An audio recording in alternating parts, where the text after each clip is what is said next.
বলছি দাদা, এখানে কি লক্ষ্মীর ভান্ডার হচ্ছে? হ্যাঁ হচ্ছে, ভেতরে আসুন।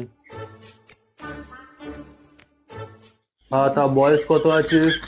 কেন, আমাকে দেখে বয়স বোঝা যাচ্ছে না? ওরম ভাবে হয় নাকি? দেখি আধার কার্ড বার করুন দেখি।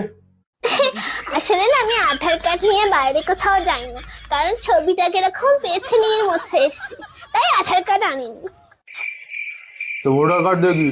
আর ওই ভোটার কার্ড কি আনবো বলেন তো? ভোটার কার্ডের নাম ভুল। আমার নাম মালতী কাওড়া, ওখানে নাম এসছে বালতি শেওড়া। আমি কি শেওড়া গাছ থেকে নেমে এসছি? ওই জন্য আমি কিচ্ছু আনিনি, আমি একাই চলে এসছি। তো কিছু যেগুলো আনেননি, আপনি এসছেন কেন? আপনি বাড়ি যান। কিরকম মুখ করছে দেখো। আপনার তো লোকের দুয়ারে দুয়ারে গিয়ে বসা দরকার, এটা দুয়ারে সরকার। দুয়ারে না বসে স্কুলে স্কুলে বসছেন, তাহলে তো স্কুলের সরকার বলতে পারে। যত সব বেশি। বলছি দাদা,